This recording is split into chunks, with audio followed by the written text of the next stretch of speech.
os anjos te cercam. Olha que notícia maravilhosa.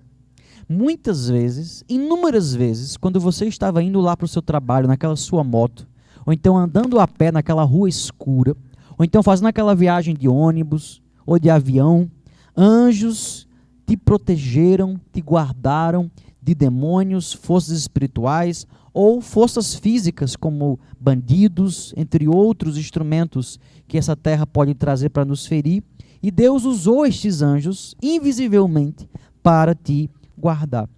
O Senhor Jesus enviou os seus anjos para te proteger.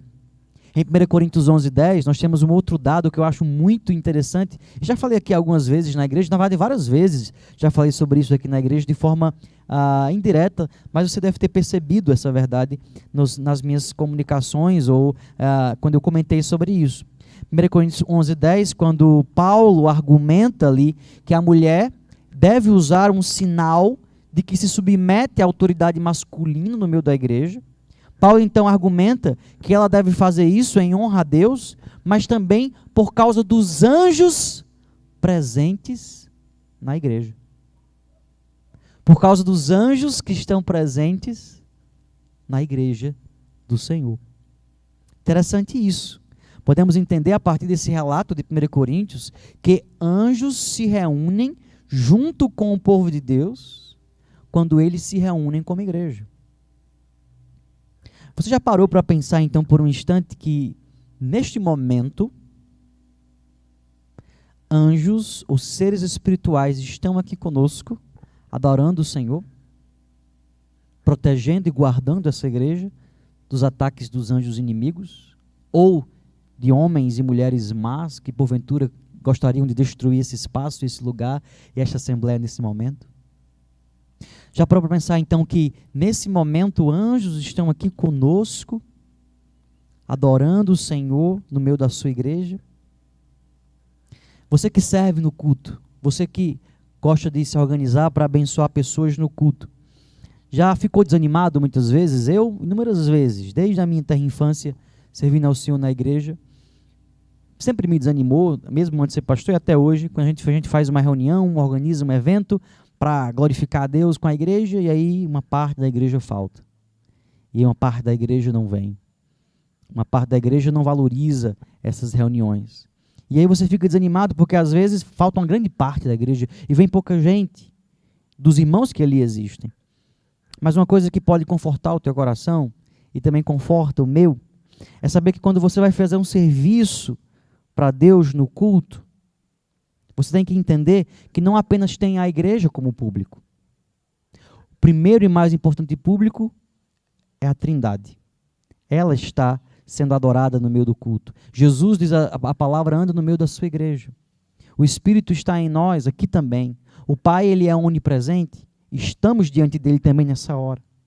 Então você tem o primeiro grande público, que é a Trindade, que já é maior do que tudo, do que o próprio universo.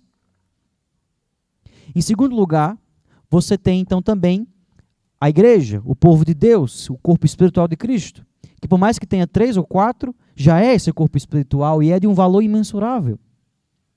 É de um valor imensurável. E se fosse então para reunião de duas pessoas, ou 2 homens e mulheres de Deus, já seria então motivo suficiente para você fazer o melhor.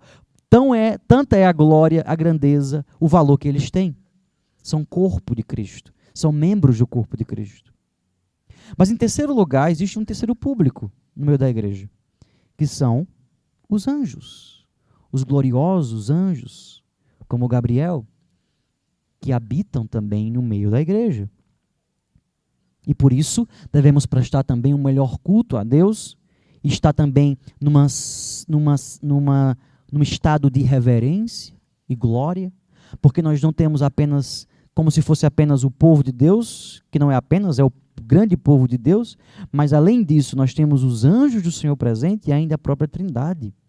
Diante deles nós glorificamos ao Senhor. Olha que glória é uma assembleia onde o povo de Deus se reúne. Olha que coisa maravilhosamente grandiosa e sobrenatural. Saber que anjos estão no meio da igreja. Estão aqui nessa hora. Como eles serão? Imagine por um instante a beleza deles. a glória deles. Imagine então que não há reunião de igreja menos gloriosa do que qualquer outra coisa nesse mundo, onde seres tão poderosos e perfeitos habitam. Veja também como você e eu somos santos em Cristo, ao ponto dos anjos habitarem em nosso meio, por meio de Jesus. Somente é possível por meio de Cristo, que nos perdoa e nos purifica para estar diante destes anjos.